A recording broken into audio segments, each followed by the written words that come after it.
They said she was broken. They said she was barren. King Alaric didn't just reject her.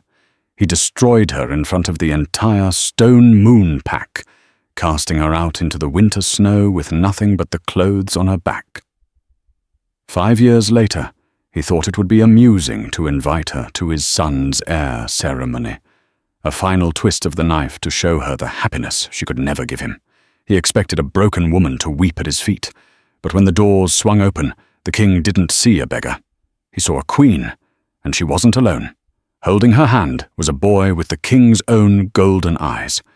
The game has changed, Alaric. Checkmate. The envelope was made of heavy, cream-colored cardstock, embossed with the gold crest of the Stone Moon pack.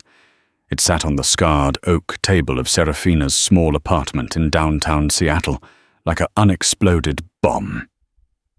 Seraphina Blackwood stared at it, her coffee growing cold in her hands. It had been 5 years. 5 years of silence. 5 years of rebuilding a soul that had been shattered into dust. And now this. She didn't need to open it to know what it was. The gossip had reached even her ears, hundreds of miles away from the Packlands. King Alaric Stone, the Alpha of Alphas, was finally celebrating the presentation of his heir, the child he had with Isabella. The child Seraphina was told she could never give him. Her hand trembled slightly as she reached out, her fingers brushing the wax seal. She ripped it open. By order of King Alaric Stone and Queen Isabella, you are cordially invited to the presentation ceremony of their son, the Crown Prince Caden. Your presence is anticipated. Anticipated. Not requested. Anticipated. It was a summons. But more than that, it was a taunt.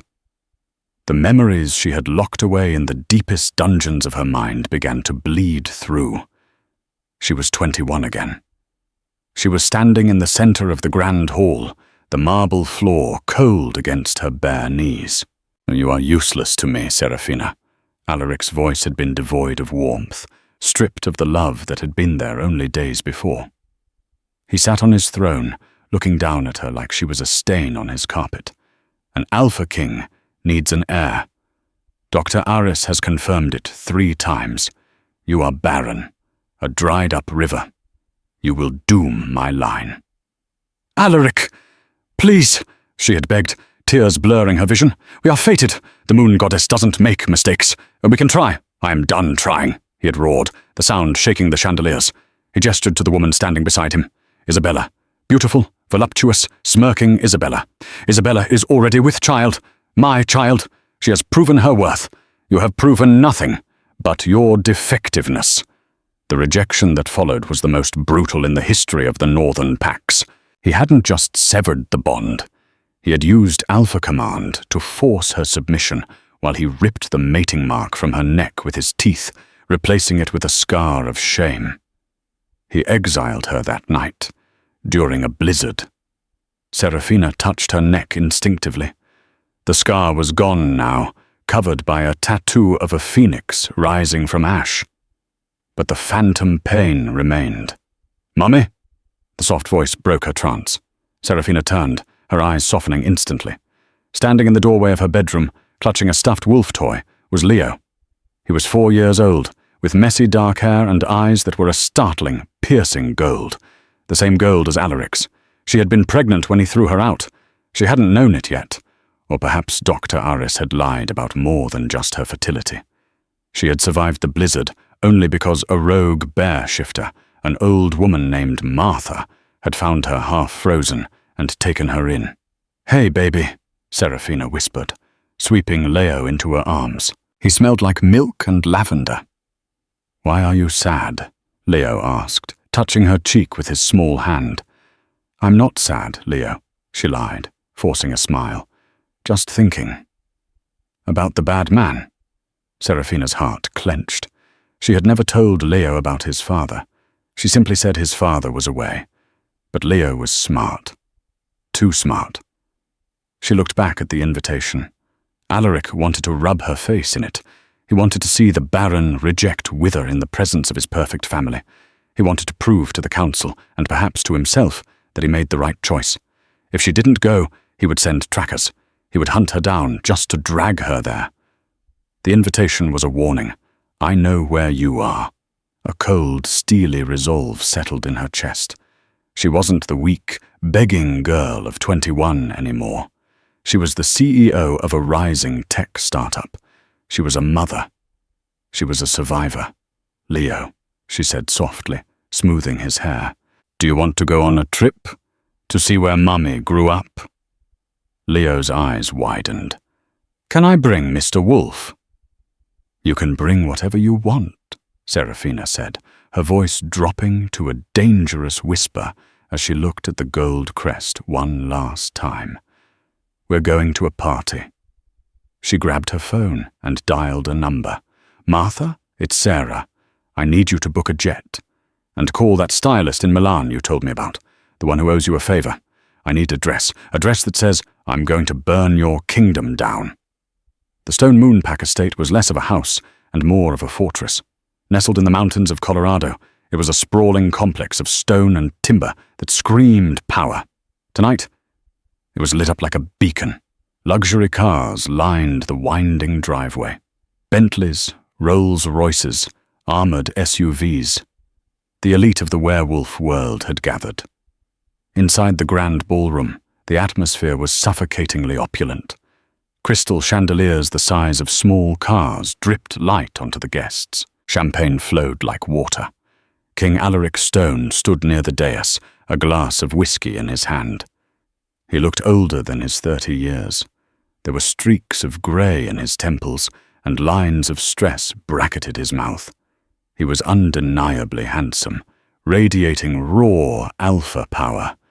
But there was a hardness to him now that hadn't been there 5 years ago. Beside him, Isabella preened. She wore a dress of crimson silk that clung to every curve, diamonds dripping from her neck. She held the hand of a small boy, Caden.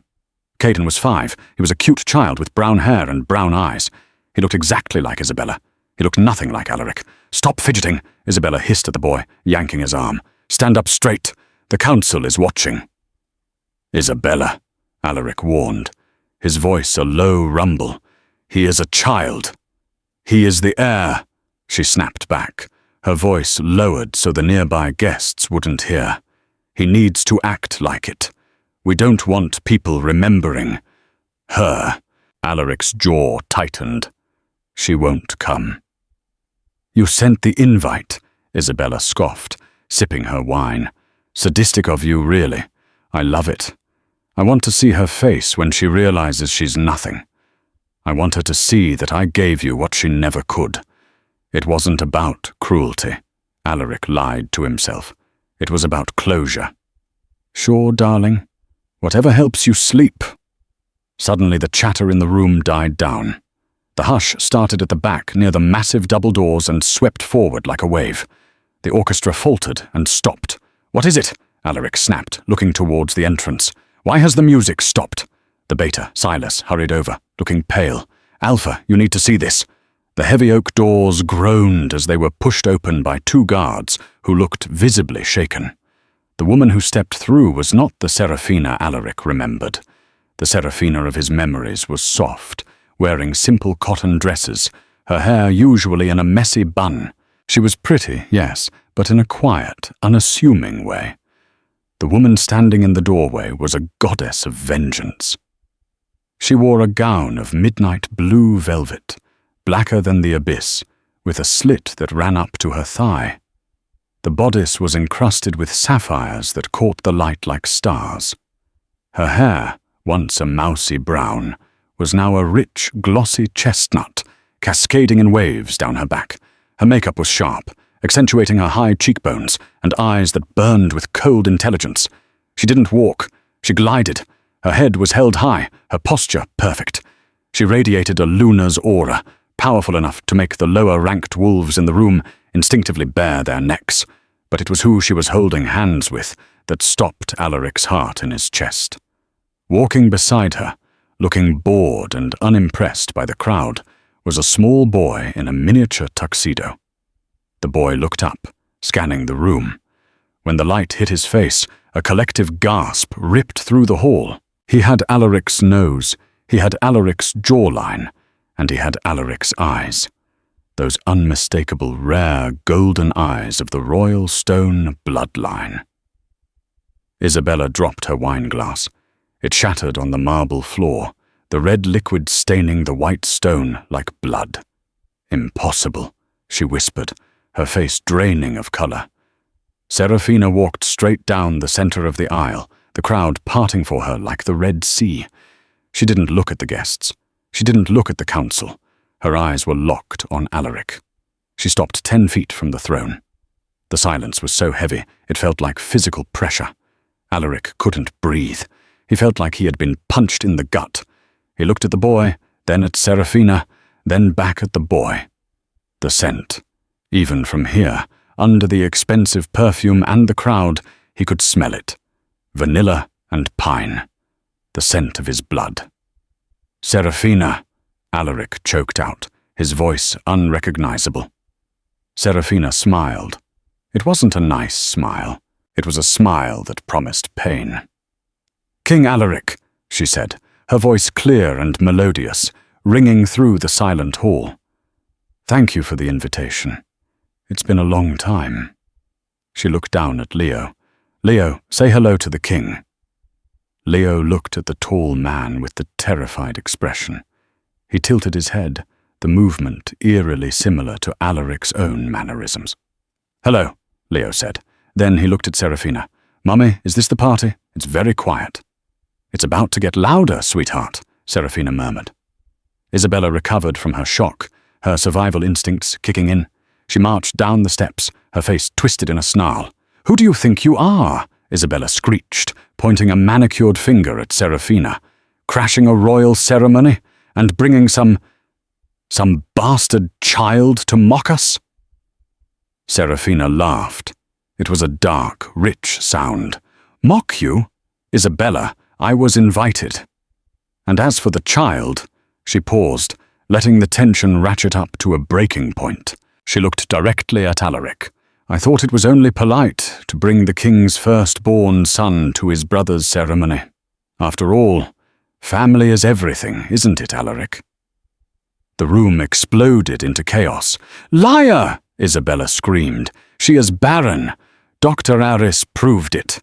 That brat is a mongrel she picked up off the street."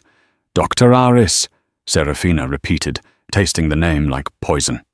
"Yes, is the good doctor here tonight?" She scanned the crowd and found him trying to slink away near the buffet table.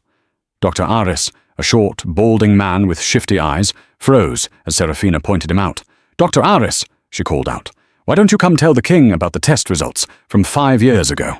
Or should I show him the bank transfers I found from Isabella's father to your offshore account?" Alaric's head snapped toward Dr. Aris. The alpha growl that tore from his throat shook the windows. "Is this true?" Alaric demanded, stepping off the dais, his eyes glowing red. Isabella grabbed Alaric's arm. "Don't listen to her. She's a witch. She's trying to trick you." Serafina stepped forward, shielding Leo behind her silk skirt. "I am willing to submit my son to a paternity blood oath right now in front of the council," she challenged. "Are you willing to do the same for yours, Isabella?" She looked at the brown-eyed boy, Caden, who was cowering behind Isabella's dress. "Strange," Serafina mused, her voice dropping to a lethal whisper. "The stone bloodline has had golden eyes for 500 years. Dominant traits, and yet your heir has the eyes of— Who is it? The captain of the guard?" Isabella turned white. Alaric looked at Caden, really looked at him. For 5 years he had ignored the whispers. He had ignored the lack of connection. He had ignored the fact that Caden smelled faintly of another wolf. He had blinded himself because he needed an heir, and he needed to believe he hadn't destroyed his true mate for nothing. But looking at Leo, this boy who was his mirror image, the blindfold was ripped away. "Guards," Alaric said, his voice deadly calm. "Seal the doors. No one leaves." The silence in the grand ballroom was no longer heavy. It was brittle, ready to shatter at the slightest touch. The air smelled of ozone and distress, the pheromones of hundreds of anxious wolves. Alaric stood frozen, his chest heaving. The Alpha in him was screaming to tear throats out, to destroy everything in his path, but the king in him knew he had to maintain control. If he lost it now, the pack would descend into anarchy. Elder Thomas, Alaric's voice was a low growl that vibrated in the floorboards. Bring the chalice of truth. Elder Thomas, the oldest wolf in the Stone Moon pack, hobbled forward. He was a man of 80, stooped and grey, but his eyes were sharp. He carried a velvet-wrapped box. He looked from Seraphina to Isabella with a mixture of pity and judgment. "No, let it turn," Isabella shrieked, clutching Caden so tight the boy whimpered. "You cannot do this, Alaric. This is an insult. I am your queen." "If you are my queen, and he is my heir, you have nothing to fear," Alaric said, his eyes cold as ice. He turned to the guards. "Seize Dr. Aris. If he tries to shift, break his legs." 2 burly guards descended on the trembling doctor, dragging him to the center of the room and forcing him to his knees. Seraphina remained calm, a statue of vengeance carved from ice. She crouched down to Leo's level. "Leo, darling," she said softly, ignoring the hundreds of eyes on them. "This nice old man is going to prick your finger. It will hurt just like a bug bite, okay? Can you be brave for Mummy?" Leo puffed out his chest, trying to look tough. "I'm an alpha, Mummy. I don't cry." Alaric flinched. "I'm an alpha." The boy knew what he was, even without a pack. Elder Thomas set a heavy silver chalice on a pedestal in the center of the room. It was an ancient artifact, enchanted by the moon goddess herself centuries ago. It didn't just test DNA. It tested the soul, the lineage, and the intent. "The king first," Elder Thomas rasped. Alaric stepped forward. He took the ceremonial obsidian dagger and sliced his palm without hesitation. Thick, dark blood welled up and dripped into the chalice. The liquid inside the bowl swirled, turning a deep, vibrant crimson. "Now the boy," Thomas said, gesturing to Caden. Isabella was shaking her head frantically. No, he's sick. He can't." "Isabella," Alaric said. He didn't shout. He didn't need to. The Alpha Command laced his tone, invisible chains wrapping around her will. "Bring him!" Sobbing, Isabella was forced by the command to step forward. She held Caden's hand out. The boy was crying now, terrified by his mother's fear. Elder Thomas was gentle, a quick prick to the finger. A single drop of blood fell into the Alaric's blood in the chalice. The room held its breath. If Caden was Alaric's son, the blood would merge and glow gold. The drop hit the crimson pool. It didn't merge. It sat on the surface like oil on water, turning a muddy, ugly brown before fizzling out with a scent like rotten eggs. A collective gasp echoed through the room. "Rejection," Elder Thomas announced, his voice ringing out like a judgment bell. "The blood does not recognize its kin. The boy is not of the stone bloodline." Isabella collapsed to her knees, wailing. The illusion she had built for 5 years shattered in seconds. Alaric stared at the chalice, his face a mask of shock. He looked at Caden, the boy he had raised, the boy he had tried to love, and felt a hollow pit open in his stomach. It wasn't hatred for the child. It was a devastating realization of the lie he had lived. "And now," Elder Thomas said, turning to Seraphina, "the challenger." Seraphina stood up, leading Leo to the pedestal. She didn't look at Alaric. She focused entirely on her son. "Hand, baby," she whispered. Leo extended his small hand. The elder pricked his finger. The drop of blood fell. The moment it touched Alaric's blood, the reaction was violent. The liquid didn't just glow, it erupted. A beam of pure, blinding golden light shot up from the chalice, illuminating the painted ceiling of the ballroom. The energy wave knocked the nearby wine glasses off the tables. The scent of pine and vanilla, the royal scent, flooded the hall, overwhelming and undeniable. The wolf spirit within every shifter in the room recognized it instantly. This wasn't just a son. This was a true alpha, a born king. Alaric fell to his knees. Tears, hot and unbidden, streamed down his face. He looked at Leo through the golden light, seeing the irrefutable truth. "My son," Alaric whispered, reaching a hand out, trembling. Leo looked at the man on his knees, then back at his mother. He didn't move toward Alaric. He stepped back, wrapping his arms around Serafina's leg. "Mommy," Leo said loud enough for the front rows to hear. "Why is the bad man crying?" The words hit Alaric harder than any physical blow. The bad man.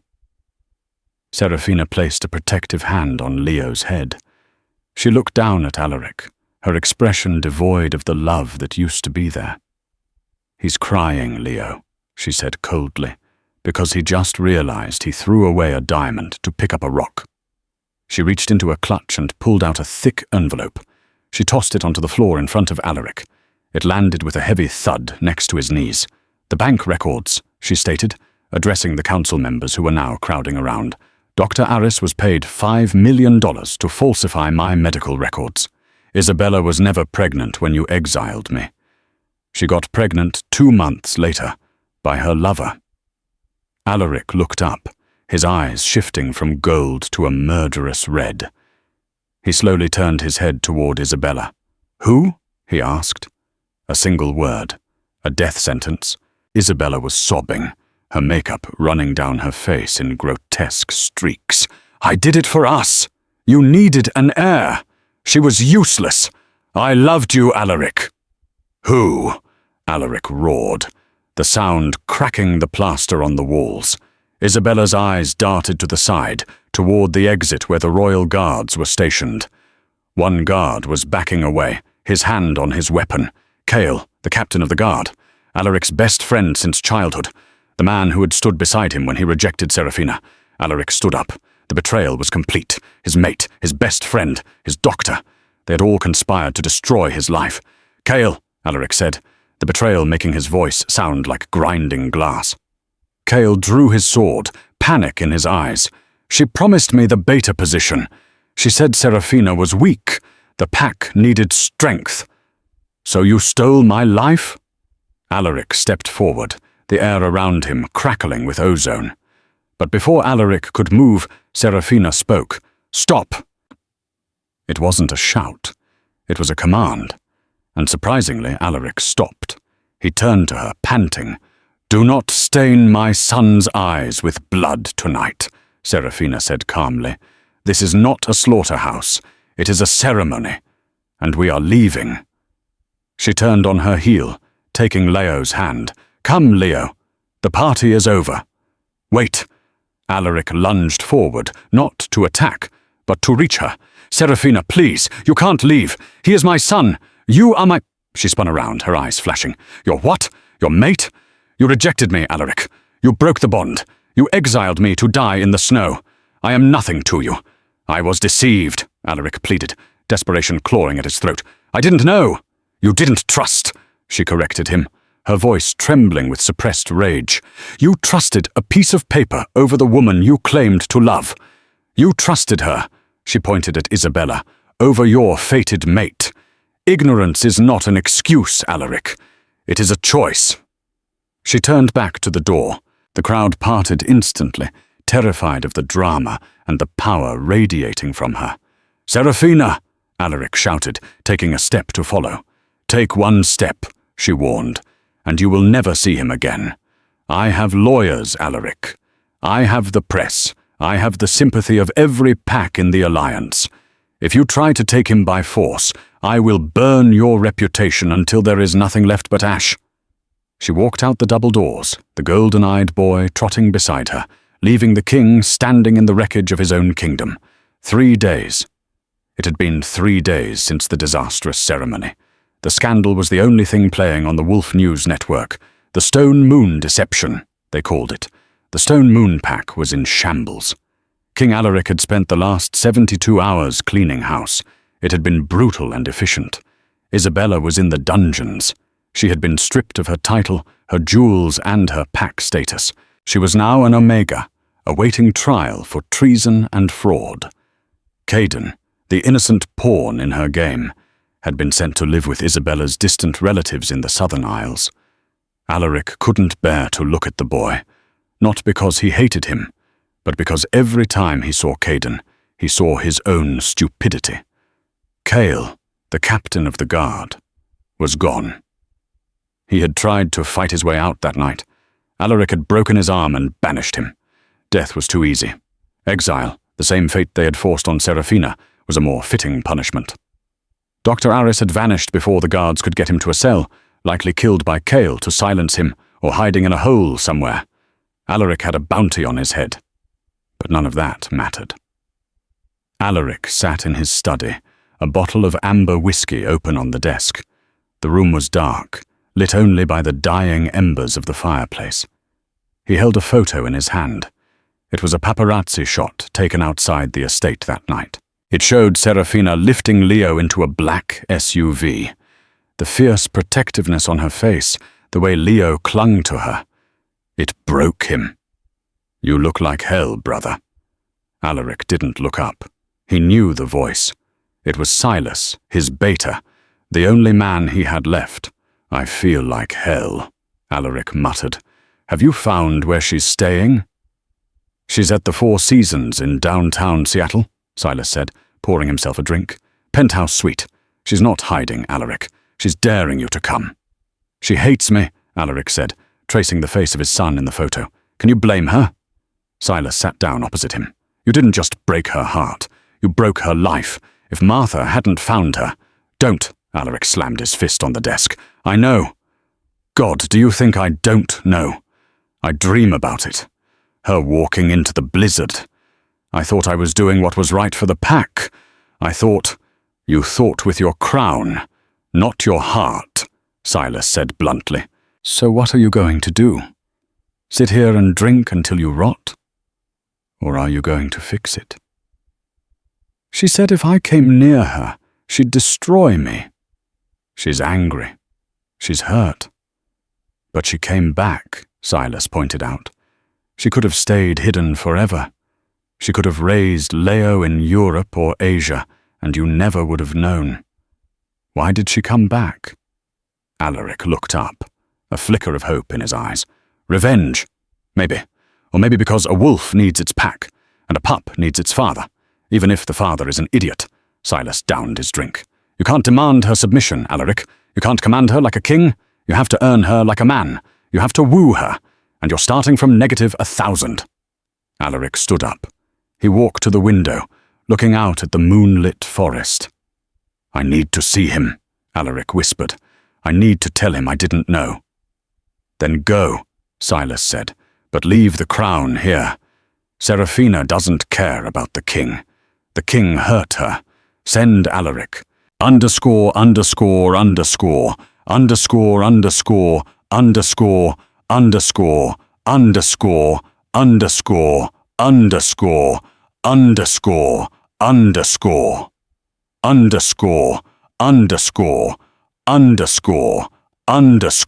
The lobby of the Four Seasons was elegant and quiet.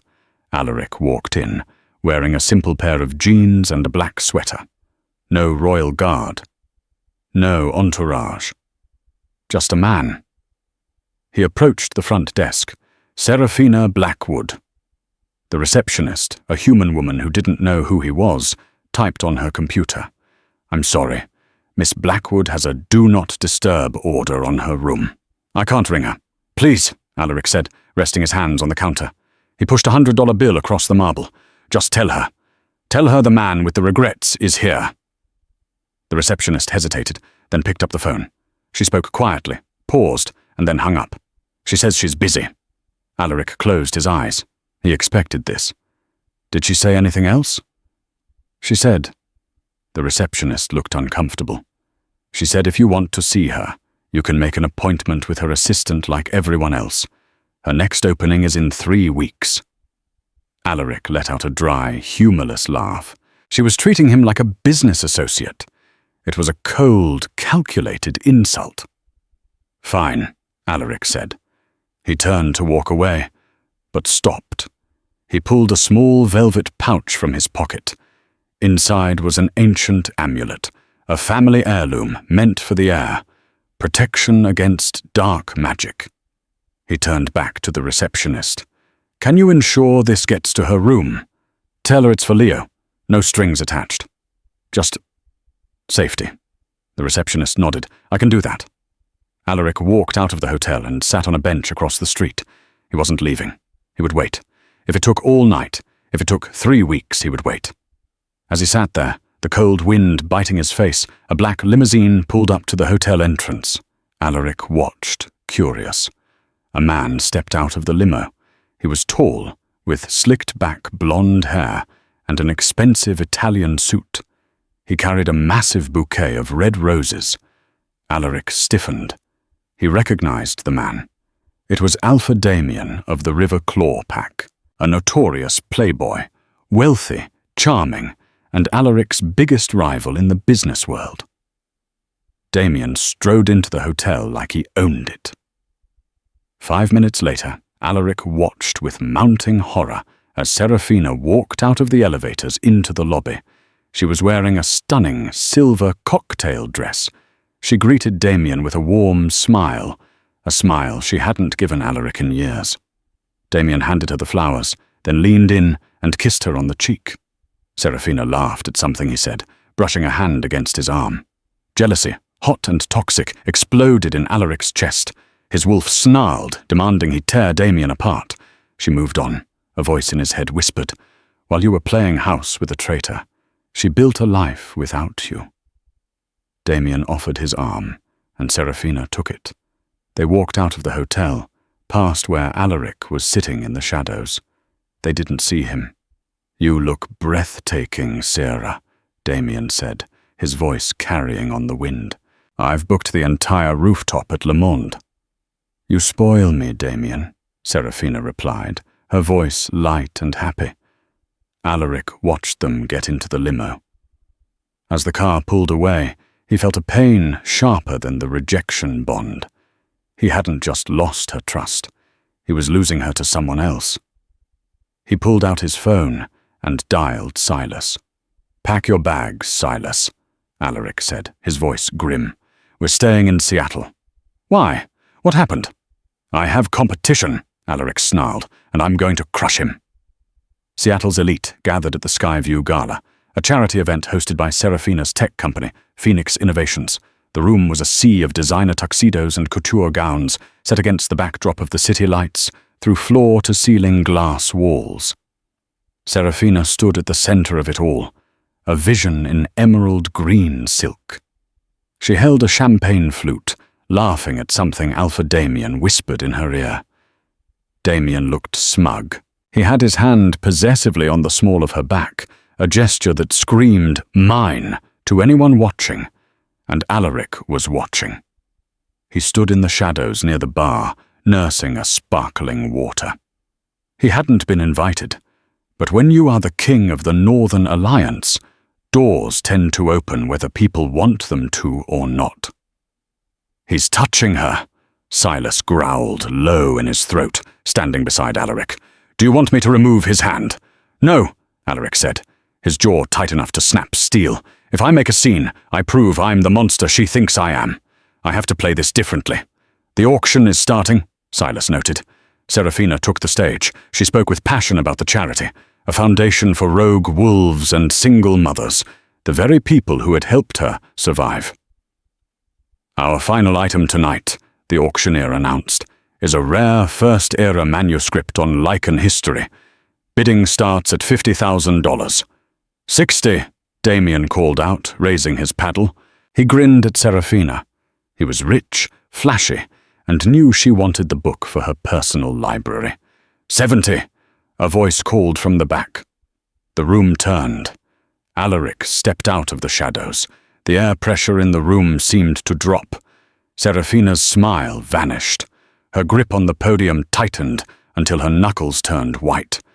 Damien's eyes narrowed. 80,000. 100,000, Alaric said calmly, not taking his eyes off Serafina. 150, Damien challenged, his ego bruising. $500,000, Alaric stated. Gasps rippled through the crowd. Damien choked on his drink. $500,000 for a book? It was a power move, a declaration almost one of war. Going once, going twice. Sold to King Alaric Stone, the auctioneer squeaked, banging the gavel. Alaric walked up to the stage. He ignored the auctioneer and stopped in front of Serafina. The scent of her, jasmine and rain, hit him like a drug. He wanted to pull her into his arms, to beg, to explain. Instead, he maintained a respectful distance. "For the Foundation," Alaric said, his voice rough with suppressed emotion. "And the book is for Leo. I hear he likes stories about the old kings." Serafina looked at him, her blue eyes icy. "You think you can buy forgiveness, Alaric?" "I know I can't," he replied softly, so only she could hear. "I'm just trying to clear the weeds so I can plant something new." "There is no soil left here for you," she hissed. "Leave. You are ruining my night. I'm not leaving Seattle, Serafina. Not while my son is here. He's my son. He is ours. And whether you hate me or not, he has a target on his back because of who I am. I'm staying to ensure he survives the fallout of my mistakes." Before Serafina could retort, Damien stepped between them, puffing out his chest. "The lady asked you to leave, Stone," Damien sneered. "Or do we need to take this outside?" Alaric looked at Damien. It was like a lion looking at a house cat. "Step aside, Damien," Alaric warned. "You are out of your depth." "I'm the one she chose," Damien retorted, smiling cruelly. "I'm the one who reads Leo bedtime stories. I'm the one she wakes up next to." It was a lie. Serafina had never let Damien stay the night, but it had the intended effect. Alaric's eyes flashed red. His control snapped. He grabbed Damien by the lapels of his expensive suit and slammed him against the nearest pillar. The drywall cracked. Guests screamed. Security rushed forward in but froze when Alaric let out a low, menacing growl that vibrated through the floor. "You play house with my mate," Alaric snarled into Damien's face.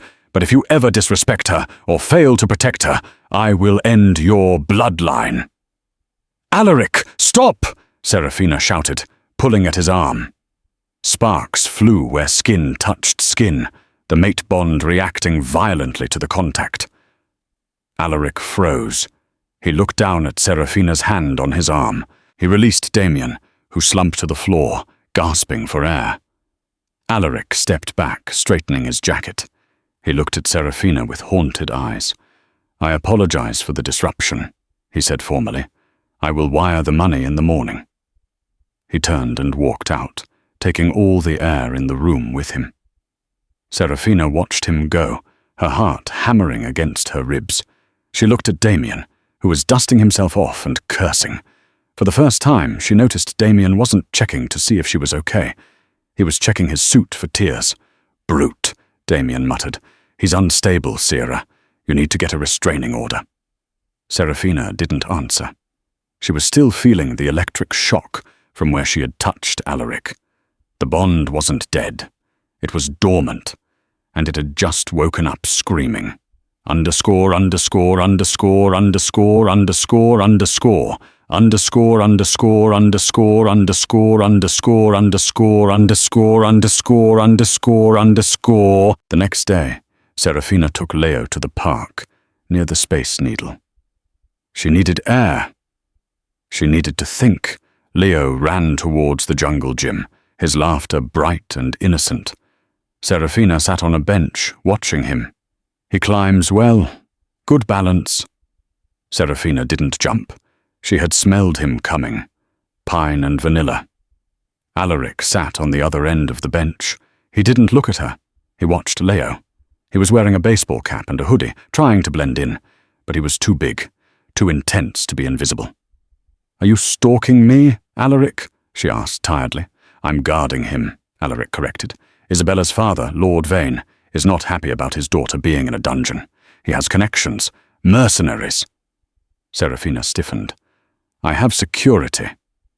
"You have mall cops," Alaric scoffed gently. "Vane hires Wolfbane mercenaries. They use silver bullets and Wolfsbane gas. Your security wouldn't last 10 seconds. Serafina looked at Leo, fear clutching her heart. "Why didn't you tell me?" "I am telling you now. I have 6 guards in the perimeter. You won't see them, but they are there." Silence stretched between them. "Does he know?" Alaric asked, nodding toward Leo. "He knows his father is a king," Serafina said. "He knows his father sent us away because he made a mistake. I didn't tell him you were cruel. I didn't want him to hate himself." Alaric turned to look at her, his eyes shimmering with tears. "You are a better person than I am, Serafina.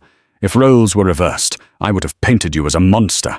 "I didn't do it for you," she said sharply. "I did it for Leo. He deserves to be proud of his heritage. Can I?" Alaric's voice broke.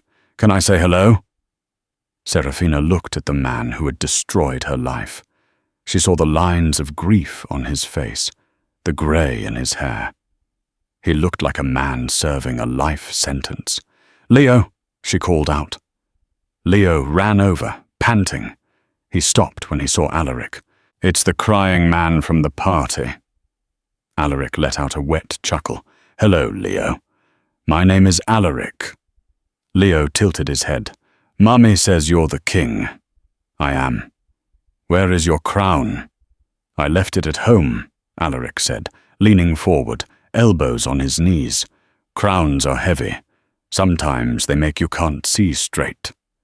Leo looked at him with those piercing golden eyes. "Are you my dad?" The question hung in the air. "Yes," Alaric whispered. "I am." "Why didn't you come to my birthdays?" Leo asked. No anger, just pure curiosity. Alaric looked as if he'd been shot. He took a shaky breath. "Because I was lost, Leo.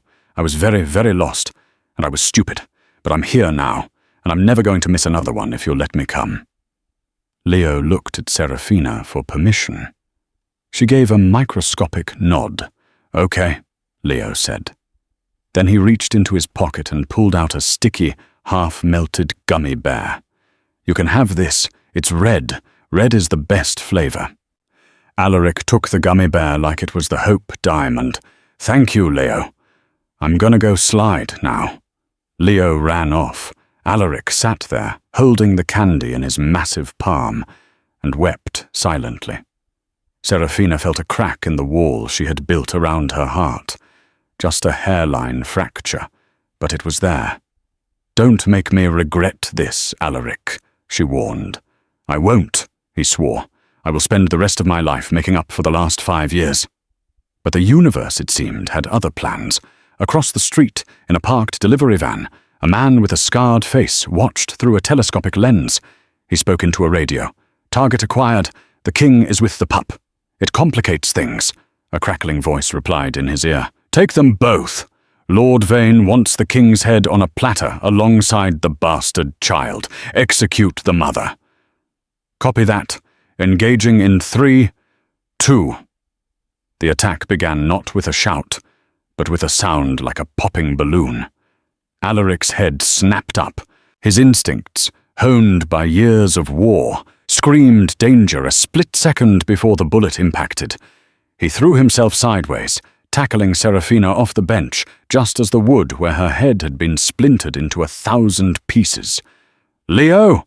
Alaric roared. 3 black vans screeched onto the curb surrounding the park. Men in tactical gear poured out, holding assault rifles loaded with silver rounds. "Get down!" Alaric shoved Serafina behind a thick oak tree. "Stay down! Leo is out there!" she screamed, struggling against his grip. "I will get him! Stay here!" Alaric didn't shift. It would take too long, and he would be a larger target. He sprinted across the open grass, moving with supernatural speed. "Grab the kid!" one of the mercenaries shouted. 2 men were running towards the jungle gym.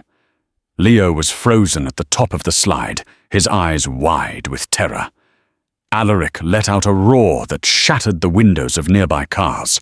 He closed the distance, hitting the first mercenary like a freight train. The sound of bones breaking was sickeningly loud. He didn't stop. He grabbed the second man by the throat and threw him 20 feet into a metal swing set. "Daddy!" Leo screamed. Alaric vaulted up the slide, grabbing Leo and shielding the boy's small body with his own massive frame. Thwip, thwip, thwip. Silenced bullets thudded into Alaric's back. He grunted, his body jerking with each impact, but he didn't fall. The alpha strength was keeping him upright, but silver burned like liquid fire. "Hold on, Leo," Alaric gritted out, blood leaking from his mouth. He jumped down from the structure, landing in a crouch. "Kill the king!" the leader shouted. Suddenly, wolves erupted from the bushes, Alaric's hidden guards. They were outnumbered, but they were vicious. The park turned into a war zone. Where was Damien? Serafina looked around frantically from her hiding spot. She saw Damien's limousine parked down the street. It was speeding away. He had seen the guns and fled. Serafina felt a cold rage wash over her. Coward. She saw a mercenary flanking Alaric, aiming a tranquilizer rifle at Leo. Alaric was busy fighting two men with knives. He didn't see the flanker. Serafina didn't think. She ran. She wasn't a warrior. She was a mother. She tackled the mercenary from behind, sinking her teeth into his neck. It wasn't a shifted bite, but she was a wolf, and she was angry. The man screamed, dropping the rifle. He backhanded her, sending her flying into the dirt. He raised his pistol to her head. Die, bitch! A blur of darkness slammed into the man. It was Alaric. He had abandoned his defensive position to save her. He ripped the man's arm out of its socket with a sickening wet tear, then tossed him aside like trash. But in doing so, he had left himself open. The mercenary leader, perched on top of a van, took aim with a high-caliber sniper rifle. Bang! The shot echoed like thunder. Alaric stiffened. A bloom of red exploded from his chest, right near his heart. "Alaric!" Serafina screamed. He fell to his knees, his golden eyes losing focus. He looked at Serafina, then at Leo, who was cowering in the grass. "Silas!" Alaric choked out.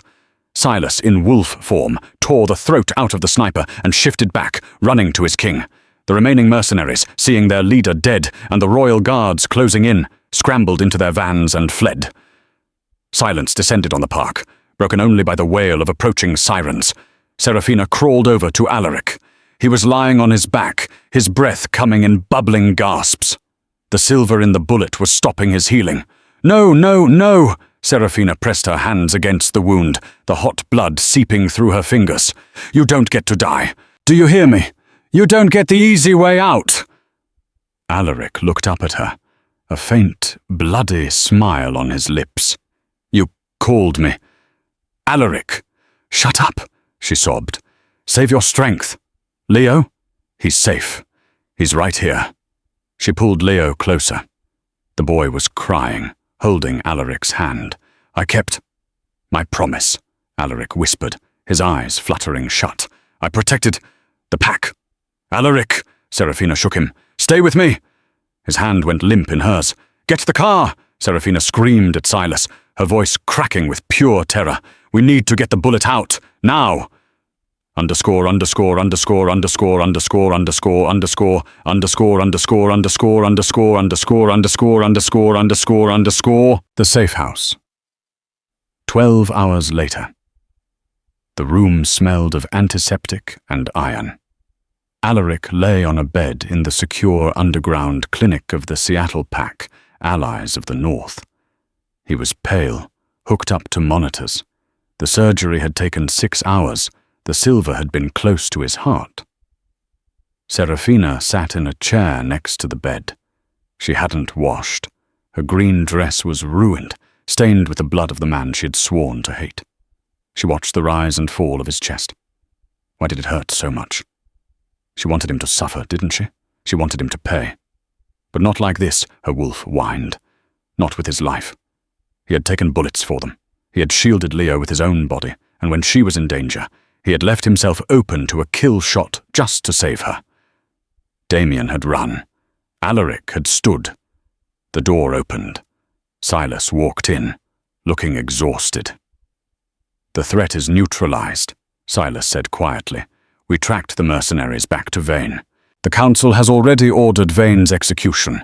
Isabella is being moved to a maximum security prison in the tundra." "Good," Serafina said, her voice hollow. "How is he?" "The doctor said if he was anyone else, he'd be dead. His alpha blood is the only thing keeping him alive." Silas sighed, leaning against the wall. "He loves you, Serafina. He has never stopped. Even when he was with Isabella, he was miserable. He kept your old sweaters in a locked chest because they still had your scent. He's an idiot and a fool, but he loves you." Serafina looked at Alaric's sleeping face. He rejected me, Silas, and he has died 1,000 deaths since then, trying to undo it. Today, he almost died a real one. There was a rustling from the bed. Alaric groaned, his eyelids flickering. Serafina jumped up. "Alaric!" His golden eyes opened slowly. They were hazy, drugged, but they found her instantly. "Sarah." His voice was a rasp. "I'm here," she said, taking his hand without thinking. "Leo?" "He's asleep in the next room. He's fine, not a scratch." Alaric let out a long breath, his body relaxing. "Good, good." He squeezed her hand weakly. Did Damien get away?" Serafina let out a dry laugh. "Damien ran away before the first shot was fired." "Remind me." "To send him a fruit basket," Alaric murmured, a ghost of his old arrogance surfacing. "You are impossible," Serafina said, tears leaking from her eyes. "Serafina." Alaric's gaze turned serious. I know this changes nothing. I know you can't forgive me. But I need you to know. The rejection. I am going to annul it." "You can't annul a rejection, Alaric." "I can," he wheezed. "I'm the king. I can rewrite the laws. I have already drafted the decree. It states that the rejection was based on fraud and is void. You are still my mate. Legally. If you want to be." He looked at her with such raw vulnerability, it made her chest ache. "And if I don't want to be?" she asked softly. "Then I will abdicate," he said simply. "I will give the crown to Leo, with you as regent, and I will walk away. I won't force you to be tied to me ever again." Serafina stared at him. He was offering to give up everything, his title, his power, his legacy, just to give her a choice. She looked at the monitor beeping steadily. She looked at their joined hands. The sparks were there, warm and healing. She leaned down, brushing a lock of hair off his sweaty forehead. "Don't abdicate just yet, Alaric," she whispered. "Leo is too young to rule. And," she paused, her breath hitching, "and he needs his father to teach him how to be a good king. Not the king you were, but the king you were today." Alaric's eyes widened. Hope, fragile and terrifying, bloomed in his chest. "Does that mean—" "It means," Serafina said, standing up and wiping her eyes, "that you are on probation, strict probation. You have a lot of groveling left to do, Stone. This is just the beginning." Alaric smiled, wincing as the movement pulled at his stitches. "I'm good at groveling. I'll make it an art form." Serafina walked to the door. She stopped and looked back. "Rest, Alaric. We have a long flight back to the Stone Moon Pack tomorrow." "We? I can't very well run a kingdom from Seattle, can I?" She closed the door. Alaric closed his eyes, and for the first time in 5 years, he slept without nightmares. Snow fell softly as the black convoy climbed the mountain road, echoing the night Serafina had once been cast away. This time she was warm and safe, wrapped in cashmere, her hand held by Alaric, the king who had once failed her. Ahead, the Stone Moon estate stood silent. Hundreds of wolves waited in the courtyard, aware of the truth, heavy with shame and expectation. Alaric stepped forward, despite his wounds. Taking Serafina's hand, he led her onto the platform, where Elder Thomas stood beside the chained Isabella. Rage burned in Isabella's eyes, but Alaric ignored her. He confessed his past mistakes before the pack, his pride, his blindness, his betrayal of fate. He exposed the conspiracy that had destroyed Serafina's life and declared Isabella's punishment, exile without power or name. When Isabella was dragged away, silence fell. Then Alaric did the unthinkable. He knelt. Holding the iron crown, he admitted his failures and asked Serafina, not by destiny, but by choice, to stand beside him and rebuild what he had broken. Serafina saw his remorse, her son's hopeful smile, and the weary weight of old hatred. At last, she let it go. "I accept," she whispered. As the crown touched her brow, power surged and their bond reignited, stronger than before. The pack roared their loyalty. Under breaking sunlight, Alaric held his family close. The past had ended. A new beginning had risen from its ashes. And that is the story of Seraphina and Alaric.